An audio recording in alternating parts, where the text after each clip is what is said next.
Hello and welcome back to the channel. If you're new, I'm Katelyn. Today, we're talking Lightning Lane. So, if you're somebody who's never been to any of the Disney parks, or it's your first time going and you're trying to prep, I'm gonna just give you a little rundown of how this system works that they're using right now. So, Lightning Lane Multipass is essentially all of the rides in the park. So, let's do Magic Kingdom, for example, because that's the most popular park. It's got Tiana's Bayou Adventure, Big Thunder Mountain, Buzz Lightyear, Space Mountain, stuff like that. All of those rides are included in Lightning Lane Multipass.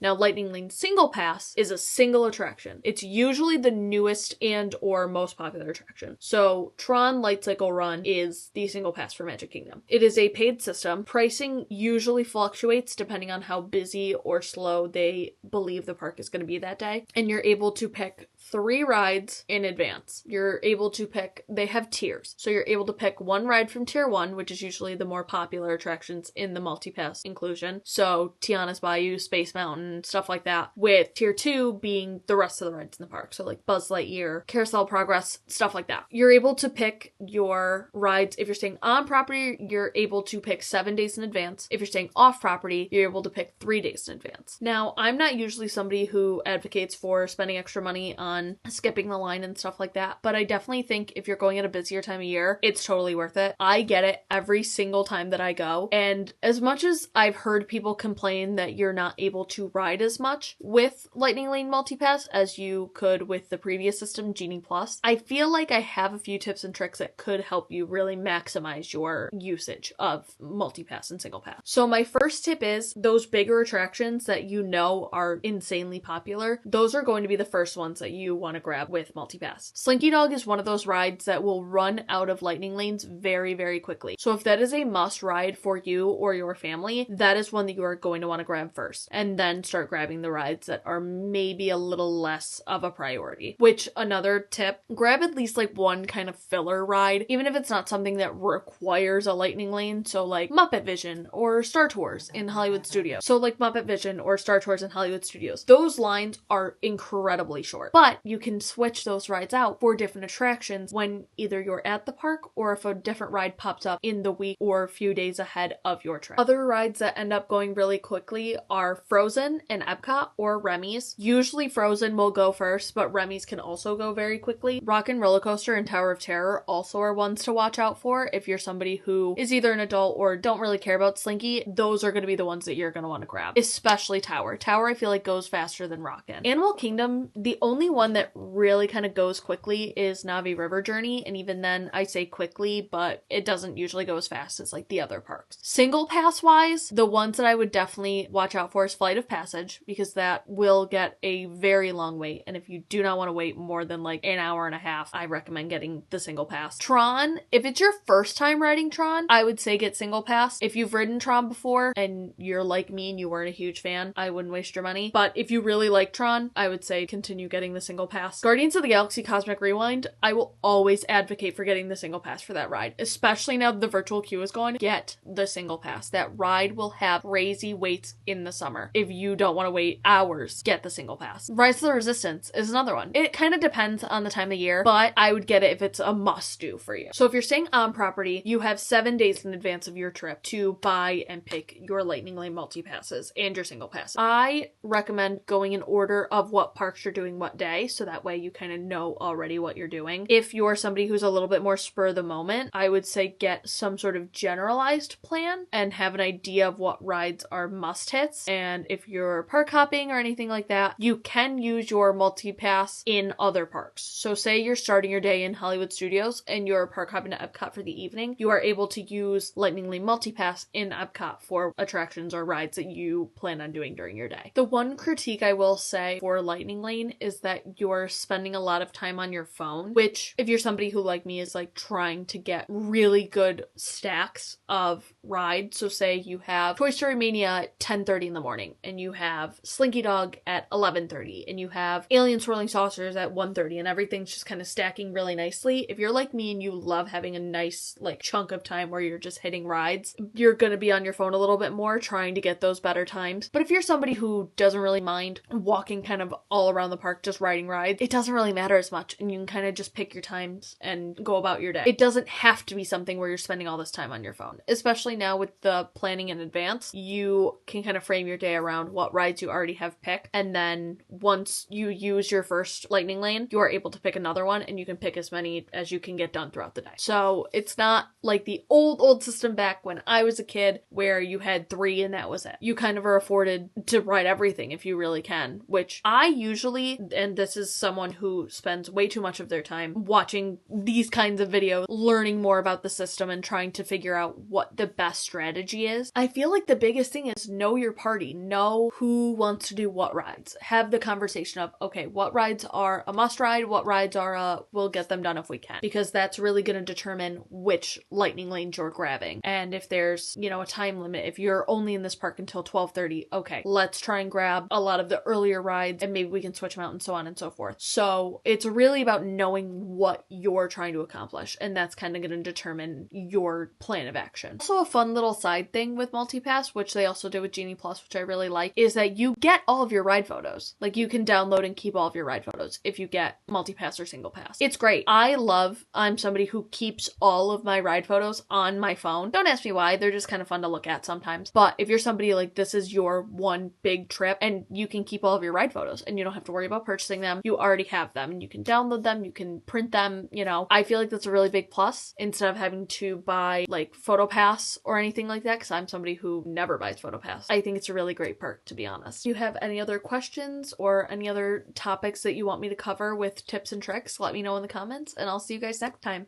Bye!